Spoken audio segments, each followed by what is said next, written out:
Good morning, everyone. I hope you're having a fantastic show.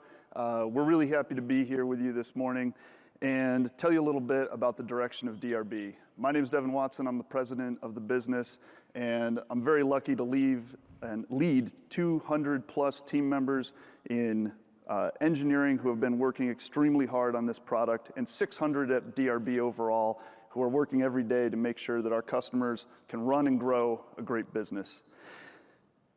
We have a very clear mission at DRB, and that's to help our customers run and grow. And in order to do that, we need to deliver on 3 key tenets. Number 1 is being fast, number 2 is being reliable, and number 3 is being engaging. Fast, reliable, and engaging underpins everything we do, whether it's in service, whether it's in research and development, and how it guides our product strategy. And today we're here to talk to you about that third pillar of customer engagement. And my team members are going to walk you through some of the exciting things we've been working on and bringing out into the world. I've been in software my entire life. I can tell you that this is really exciting stuff. And from my perspective, the best way to show that after we explain it is to actually have a guest customer come up and share that excitement with you as well. So we're really excited to walk you through this, tell you what we've been up to, and show you about some of the future of engagement in the car wash business. So thank you all. Hi, everybody. Thanks so much for coming today. So as they mentioned, I'm Allison Amira. I am the Senior Director of Engagement Solutions here at DRB. I've been with the company for just shy of 5 years, so really seen a ton of evolution in this space, and I'm excited to talk to you guys about that today. So thanks for coming. Yeah, I'm Dave Kaczynski. I'm the Director of Solution Consultants here at DRB. I've been with DRB now for about 5 or 6 years. Prior to that, I was sitting in Allie's chair with product management responsibility for Patheon. Awesome. So let's jump in. So before we get into our solutions for today, we kind of wanted to take a look back at last year of 2024, because there was a ton of change and headwinds in the industry that really impacted the market and your operations. So before we do that, let's take a look back and think about some of the things that really impacted your operations overall. So first up, we have higher interest rates. So this was a headwind that obviously impacted your business development and your growth, and one that can't be avoided. And as we really look towards the future, this is something that continues to really impact that development from you guys. So actually between 2023 and 2024, the average business loan increased by, any guesses? Anyone have any ideas? You can just shout it out, it's okay. It was another full percentage point over the past year. So we're seeing that continue to increase, and we actually heard this from operators on the floor yesterday. Cost of capital continuing to increase, having these impacts on your projections, your decision-making for how you're going to spend your money, and really just increasing overall hesitancy to pull the trigger on multi-site expansion. So that's definitely been a major one that we continue to see impacting the market.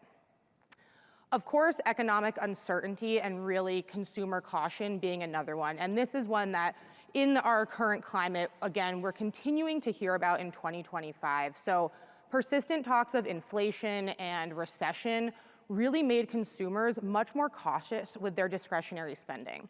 So as a result, we actually saw a lot of cutback in those non-essential services and premium memberships. We actually saw retail revenue drop last year by over 7%. So that was a major hit to your retail traffic. Although memberships grew in general, retaining those members became even harder. And we saw an average churn of 6% between voluntary and involuntary. And we actually heard in the ICA annual report that nearly 1 in 10 members reported being unsure about renewing their membership in 2025. So again, these are things that are really impacting your decision-making as we move into this year.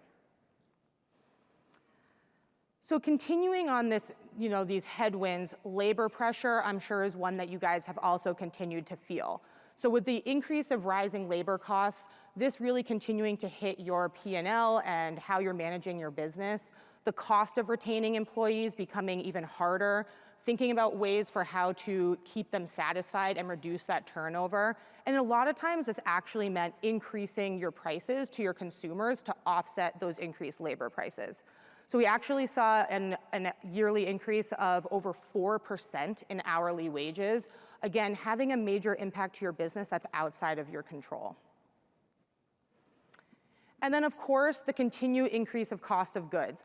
Again, another one that this market is continuing to talk about and really feel impacting us, as tariff conversations continue, but really the utility rates, so things like water, electricity, and chemicals, really impacting the margins for you guys and the overall, increase that you're seeing there. We actually saw in May of last year, US electricity prices increased by almost 6%, and that was up from January of 4%. So that continuing increasing trend impacting your business. And we actually heard from one notable enterprise player who publicly reported that their combined expenses in labor and chemicals went up by $10 million in 2024, and that was over 4% from the year prior. So again, these major headwinds that are really impacting your decision-making as you develop your business and try to grow.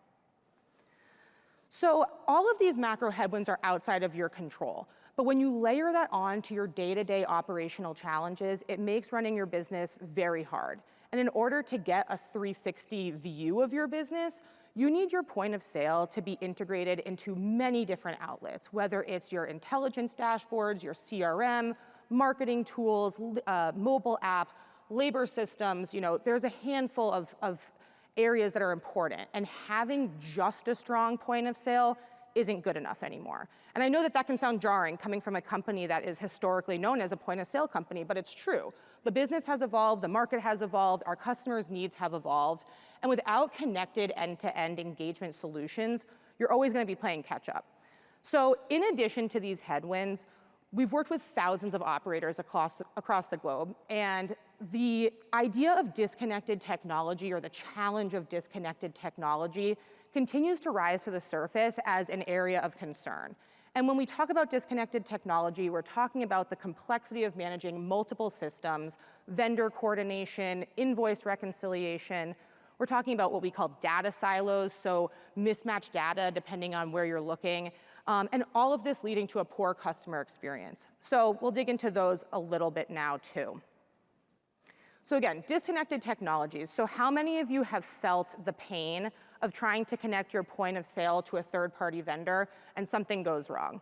I'm sure that that's something that you have all felt. I saw a little hand go up there. So, just to kind of give some examples to this, implementing an API. This can have different challenges. You have to ensure that you have the right team working on this, understanding what your limitations are, understanding how to set these things up. This can really impact your overall business, making sure that your transactions are going through when utilizing multiple technologies. So, of course, this can be overwhelming. It can be frustrating. You need a very technical skill set to understand how to do this type of work. And it puts an additional strain on you and your team for how to manage this. Working with different technologies, different vendors, having different support systems or personnel to manage this. Again, this idea of disconnected technologies or disparate technologies or systems is something that we continue to hear about. And then, like I said, we have data gaps or mismatched data. So I can't tell you how often, we talk to customers about they're looking at a metric in one place and it's different than seemingly the same metric that they're looking at somewhere else. And this can happen for a variety of reasons. So if you think about your churn metrics or your lifetime value, those data points, they can actually be calculated differently depending on who you're talking to and how they get to that number. You can also have differences in how often the data is being updated, how quickly it's coming through. And that can be really challenging. For you and your team, you want consistency. You want to ensure that when you're looking at that data, it's coming through clearly, you have a good understanding of what it means so that you can make strong decisions based on that data. So when you have mismatched data, it causes confusion, and it obviously results in a frustrating way to manage your business. And all of this, of course, leading up to unmet customer expectations. So our customer landscape has evolved. Our customers today demand convenience, personalization, interactions that are seamless, completely integrated from all of the touch points, and making sure that it's a frictionless experience is imperative moving forward. So when that data isn't synced across multiple platforms, what are some of the challenges that can happen? So let's just take, for example, that data is not syncing. So you accidentally send someone too many promotions because they're coming from different places and that data isn't matching, so they're getting put in multiple promotional segments. That's obviously not a good customer experience. Or the opposite of that, they're not being recognized in a segment that they should be, so they're not getting the promotion that they should receive. We've had many operators struggle with this, and of course we understand that if that data isn't uniform across all touch points, it's going to result in a less personal experience, less stickiness for your customer, less engagement, and that's of course going to cause a problem. So let's take another real world example of this. Let's say you have a mobile application. You want customers to go into your app and download the app to buy a membership and manage their membership. It takes a lot of legwork off of your team. It helps ensure that they can do things themselves. This is becoming the standard. So they go, they download the app, they buy a membership, and then they go on site to wash their car and they remember that they lost their credit card. So they go to talk to the employee and just say, hey, do you mind updating my credit card for me? So the employee says, sure, of course, goes to look them up in the system, and they can't find them. So why can't they find that customer? They think there's a typo. They try a different phone number. They try a different name. They can't figure out why they're not there in the point of sale. They call over a manager. All this time, the customer is sitting there just waiting, doesn't understand why they can't find their membership. They hold up their phone. Hello, the membership is right here. Why can't you find it? This should be so easy for you to do. So that's happening because that membership is living agnostic of the point of sale. It's not syncing back to the point of sale. It's only living within the app. Now, that's an experience that your customer shouldn't have to feel and your team shouldn't have to feel either. When you're using integrated technology, that data is synced back and forth, and that ensures that it's a seamless interaction for your customer and the car wash. And remember, in the eyes of the customer, they don't know who runs your app. They don't know who runs your website, your campaigns, your point of sale. You're one brand, one voice. Everything should be unified. So when you have this inconsistent experience that to a consumer should be very easy to manage, it's going to create a poor customer experience. It's going to potentially lose that customer. It's going to cause more time from your staff that they don't need to spend doing that type of work. So as we've kind of talked about, we've faced a ton of challenges here. Operators and organizations have really had to evolve to avoid these type of issues. And we're still hearing about them every day. But you don't have to live with these pain points.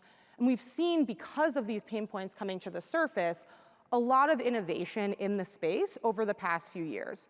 So when we think about the investments in automation and AI and software, all these different ways to integrate technology, it's making running your business easier. So let's talk about a solution for that. So like I said, everything that we've kind of talked about up until this point has resulted in inefficiencies and lost revenue. Unhappy customers, abandoned carts, canceled memberships. Like I said at the beginning, you can't control all of these things. You can't control the cost of goods or labor or these macro headwinds that are completely outside of your day-to-day control. But you want to be able to control some of these operational touch points, and you should be able to control them. And when you have a strong solution that is powered by integrated technology, you can control these issues that feel impossible and cumbersome and difficult, but you don't have to live like that. So when you're using integrated technology in these solutions, you're going to drive more retail traffic, you're going to see an increase in membership growth and lifetime value, you're going to reduce churn and scale your business seamlessly. So let's talk about how we get there. Thanks, Allie. So I want to talk briefly about the three outcomes of an integrated consumer journey. So Allie really talked about, these systems and the connectivity and having natively connective systems, what's the impact on our customers and their customer journeys. So now I want to talk about kind of the business KPIs and the outcome that you can expect from that. So we really think about it in three different buckets. The first one is driving retail revenue, getting customers to come back on a consistent basis, driving that retail revenue up, growing your memberships, continuing to get that membership base, to 2,000, 5,000, 7,000 members per location. And then the last one is reducing churn. So once we get those members in, how do we keep them as part of the membership program and so they don't leave? So driving retail revenue. There's a few strategies that we can employ to try to drive additional retail revenue. One is increasing your retail ticket average. So putting in strategies so customers are end up buying more, paying more for each visit. Increasing that retail traffic, so getting customers on site more often, and then also increasing the speed and efficiency of that location. So now I want to talk a little bit about what tools do we have in our toolbox at DRB here to really start to drive some of these business outcomes from a retail perspective. So the first one is targeted and personalized promotions. So segmenting your user base, understanding where they're at in their consumer journey, who they are as a consumer, and then delivering offers and promotions that are meaningful and timely to that consumer. Frictionless transactions. So as much friction as we can remove out of the car wash transaction, the better. The more friction a consumer is going to experience with your brand, the less likely they are to come back the next time. So the easier we can make it for them to engage with your and buy from your operation, the better it is. Pricing optimization. So making sure that your pricing is set competitively, making sure that from an optimization perspective, you're maximizing the amount of revenue that you're receiving for each one of your sales. We've got a lot of tools that internally that can help with that. Our SUDS team really looks at data across the industry. They look at other customers and traffic patterns and pricing and can really help optimize that pricing. And then the last one's loyalty programs. So, to get consumers to keep coming back, you really need to incentivize them. I used to, when Chipotle first came out, I used to go to Chipotle all the time and, kind of would go 2 or 3 times a week. And you kind of hit a point when you engage with the brand so often, you think to yourself, man, I just wish they knew who I was and would incentivize me for the, $100 that I'm spending here a week, right? So, we have a little bit of luxury in the car wash industry because we have license plate recognition. We can recognize those customers, we can track them, we can collect their data, and we can incentivize them through different channels. Having a good loyalty program, whether it's invisible or a formal loyalty program where they're earning points and redeeming, is really important. It leads us to this conversation about a proxy member. So really, a proxy member, let's talk about the different characteristics of a proxy member. So what do I mean by that? A proxy member is somebody who's not really a member. They're a retail customer who frequents your brand very often. Probably 2 to 4 times a month.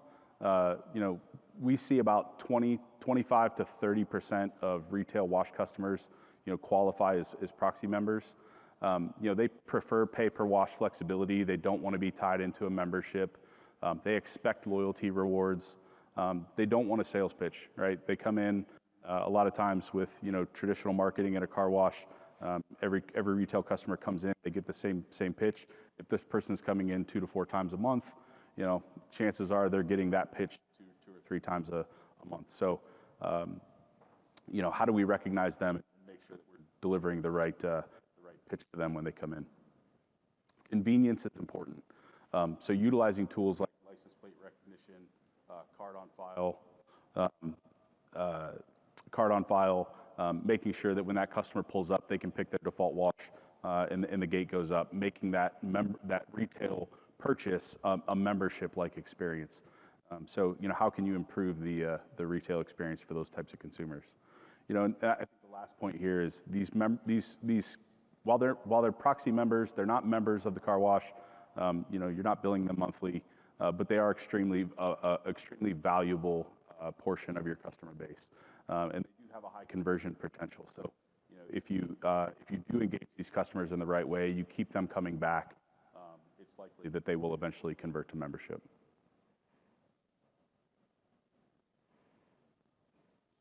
So let's talk about growing memberships a little bit. Different strategies here. We have, pricing and value. Obviously, customers have to see the value of their membership, to continue to pay and to continue to come back. Driving higher conversion rates within the lane, using tools to make your salespeople more effective. increasing share of wallet. So, how can you leverage things like family plans to, I've got a member, that member has additional vehicles within their household. How do I get them to add those additional vehicles so I can increase that share of wallet for that household? And then the last one is marketing and promotional campaigns. So, we've got a lot of different tools within our tool belt at DRB here to deliver marketing and promotional campaigns either digitally or on site. And so, we utilize those to grow our membership base. Again, targeted offers are really important. So again, identifying that customer, knowing who they are, leveraging LPR and segment-based promotions, things like 3 visits after 30 days, offering them a trial membership often leads to a conversion. Collecting data to get an opt-in for marketing, trying to get these customers to opt in at every turn of the crank, either via a kiosk or digitally on any of the websites that they're visiting. And then, schedule automated recapture campaigns. So the customers that have left, how do you bring them back into your brand and bring them back into a membership? Multi-vehicle pricing. We talked a little bit about family plans and marketing. If a customer signs up, send them a welcome message, give them an easy pass to add an additional vehicle to their plan. Customers are about 25% likely less likely to voluntarily churn if they have additional vehicles on their plans. So, the more vehicles that they can add, more vehicles you can get each plan member to have, the lower your churn rates are going to be. Data-backed marketing, so including welcome texts, like we talked about, strategic multi-vehicle pricing. So, how do you incentivize if your price is $29, giving them a $5 benefit for every single vehicle they add. A lot of times that'll incentivize customers and kind of make them feel a little bit more connected to the brand. And the last one is offsite membership sales. Offsite's a very broad topic. It could be digitally, social media, push notifications through an app, QR-based promotions where you're getting them to scan at different places, or in the mobile app, but also offsite sales campaigns. So we recently had a Costco come to Akron, where we're based.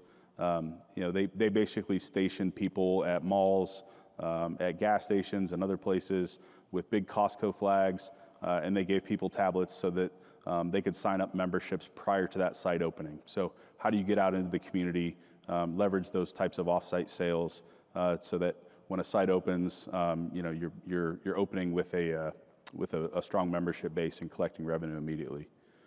And then single page checkout for frictionless transactions. So again, going back to the consumer experience, how do we make it as easy as possible for these customers to purchase and give us their credit card information and make a purchase?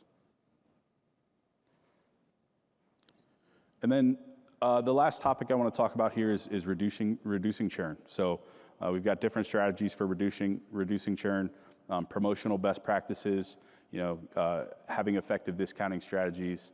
If you discount 99 cents a month, you're going to get a ton of membership signups, but a lot of those customers are going to churn out. So you're going to see a very high churn, a voluntary churn. If you discount too aggressively.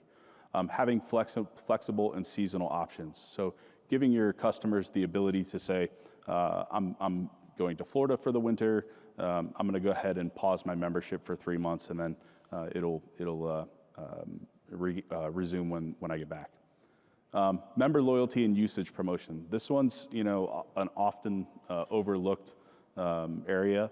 Your members are it's just as important to give your members loyalty, and encourage them to use their membership. It's a proven fact that if customers are using their membership, it's less likely they're going to churn. So come up with creative ways where you can engage those members and give them things like a $5 gift card that they can share with a family member, things like that, just to as a nice little carrot to being a member with your wash. It's going to encourage them to stick around much longer. And then utilizing failed payment recapture. So we've got different tools within our toolbox to make sure that we're handling payments and getting a good payment card on file. So leveraging automated retention offers can really help fight churn. So as your customers cancel, we've all tried to cancel a membership online. That next immediate message is, hey, I'll give you 100% off your next month if you stick around, or I'll downgrade you to a lower plan, for a cheaper offer. Leveraging those automated retention offers can really help you fight churn. Equip those customers with a self-service portal so that they can do it on their own. And offering alternatives to canceling. So, better understanding your churn data and how to minimize it for the future is getting that cancellation feedback. Why are you canceling? Were you unhappy with the experience? Was it too expensive? Can help you plan strategies for the future to help lower that churn. You've got involuntary churn prevention. Targeting customers in a warning state before that plan expires. So if you know a customer is heading into an expired credit card, or they're in a state where you aren't able to bill the card because there's no money in there, leveraging different tools either on site or digitally to go and get a good credit card, to get a good payment on file so that you can keep them in that membership and you don't lose that. Using automated payment tools through the point of sale. We've got things like card account updater. We've got screens on the XPTs that actually show customers, hey, update your credit card now and we'll get a payment immediately. Those are all things that can help fight involuntary churn. And then simple plan management. Make it easy for your customers to cancel.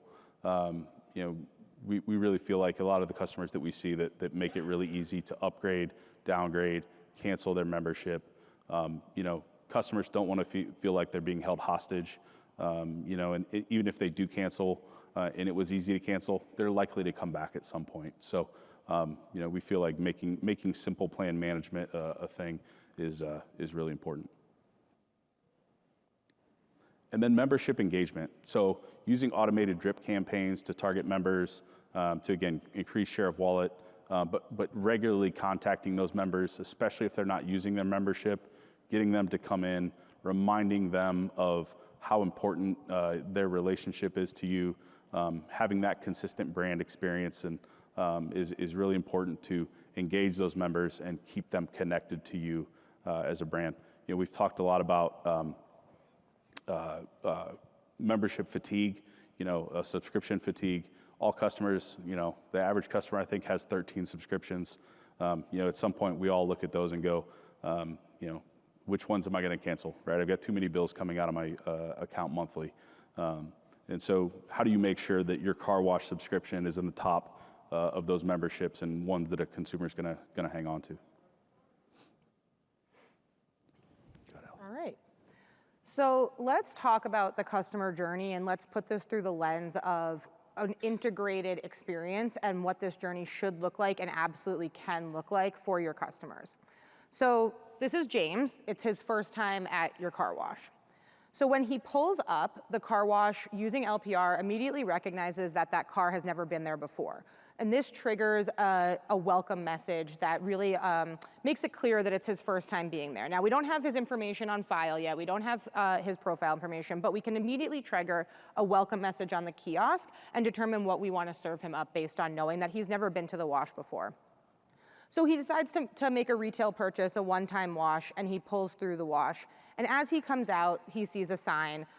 When he joins your text club, he gets his next wash for free. So this is something that many customers, of course, are going to take advantage of. Why wouldn't they want a free wash? They text the keyword, and they're instantly, as they opt in, receive this free wash for their next visit. It's a very easy experience. It's TCPA compliant, and of course, he's going to utilize this for his next wash. So now you have James's phone number in your system where you can communicate with him and continue to offer up more offers and engagement. So let's just say a few weeks go by, or he comes to kind of redeem that wash, and then a few weeks go by, and you decide you want to follow up with the next message. So you follow up with a message, and it drives James to a landing page, and when he puts in more information, so more of those data points, which is very important for growing your database and your ability to communicate with a customer. When he fills in this information on this landing page, he is immediately given a promotion to enroll into a membership. And he only gets that because he gave his email on that landing page. So he is served up with that email. instantly with this great membership offer. And now you have his email on file, his text on file for text messaging, and he goes and buys a membership because it's very easy, it's a great deal, and it's a very seamless experience. He does it right online from home, either his computer, his phone. It's super fast, so why not take advantage of this great deal? The next time he comes to the site, he's already purchased his membership, and when he purchased his membership, he put in his license plate. Now, using LPR, the site immediately recognizes him. He doesn't need to talk to anybody. The gate goes up, and he redeems his membership and continues on his way. After that wash, he gets served up with another message at a later date to download the app to manage his membership and to earn loyalty points that he can utilize for his friends, his family, or he could redeem even for a physical item on site if he wants.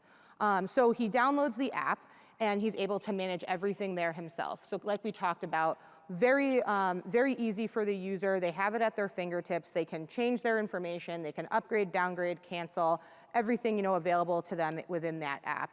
And the conversation with James doesn't stop there. Just because he's a member, we don't just kind of let him linger in that membership state.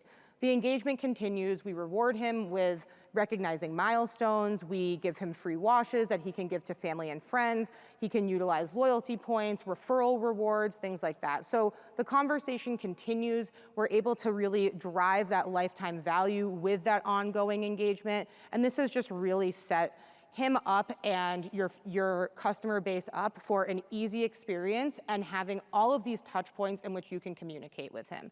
Now remember, you hit him with the original text offer where you got his phone number, then he went to a landing page where he put in his email, then he downloaded an app to manage his account. So you now have text, email, and push notification potentially at your disposal to utilize and communicate. So this is an ideal scenario where you are getting all of these touch points, and he can opt out of these messages. He can turn off push notifications. He can opt out of text if he wants, but you've had all of these different channels for how to communicate with him, and it's been very easy for him as the consumer. It's a very frictionless experience. He doesn't have to jump through hoops to redeem his membership, to manage his membership, to go on site. So again, a very seamless integrated experience, and that's really what we're bringing to life with Patheon and our integrated technologies. So we can talk about that more as well. Yeah, so Patheon Plus is your one solution for unmatched growth.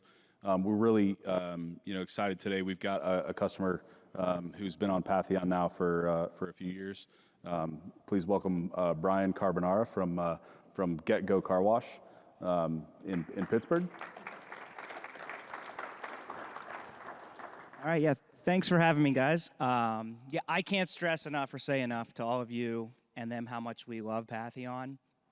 It's really been a game changer for us as far as just ease of use by our team members and us, and especially customers. It's foolproof as much as it can be as far as just our people not making any mistakes and things like that with memberships. It's changed our churn rate, it's changed our retention rate, our conversion rate from about 3% to over 15% at the sites we have this at. So it's just absolutely tremendous. And then I can't stress enough too, just the people piece of this. These guys are tremendous to work with. They've really cared about our success just as much as their success. And I think you're about to see a video of Insights 2.0, which means there was a 1.0. And we have had a lot of suggestions and feedback, and all of those things are in Patheon 2.0. So it's really important to us that we have a partner that listens and, like I said, cares just as much about our success as their success. So thanks for having me. Thanks, Brian.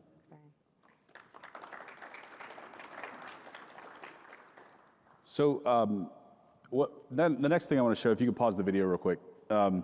We want to talk a little bit about, Patheon Plus. We talked about the vendor coordination. If you're going to launch a promotion, you're coordinating between multiple vendors. It can take 6 to 8 weeks to do one pricing change, one campaign. We've recorded a little video here. I'm going to walk you through it. We're going to create an entire promotion, including the discount for multiple sites within under 4 minutes here, and then we'll send that promotion out to consumers. And so go ahead and hit play again. So on the first step here, we're going to leverage the discounts page within Patheon. I'm going to create a new discount. I'll give it a name.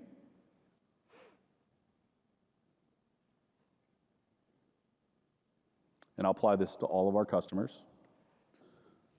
And we're going to create a coupon discount. So we'll create a discount code, and it's going to be a new member discount. You have a lot of different discount types you can apply this to, but we'll do a new plan member discount. We'll select the plan that we want this discount to apply to, and then we'll give it basically a day's pass since the customer's last active plan, so that they can't abuse the discount. Okay, so now we're going to give an aggressive discount because this is a heavy promotion. We're going to do $9.99 for the first 3 months. So we're going to leverage our set price to capability here.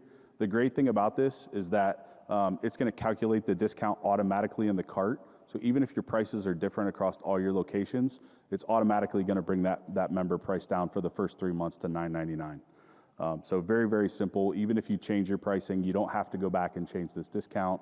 So really, really simple for operators to do. So now we're going to create a discount code.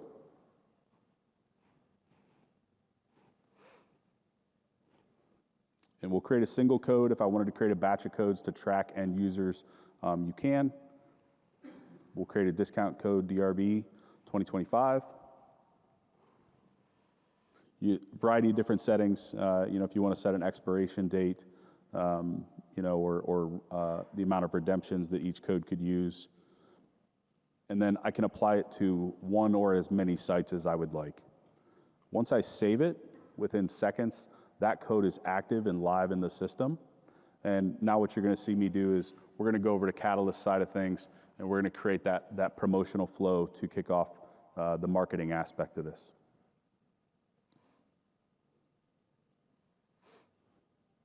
So I'll go ahead and add a new campaign within Catalyst.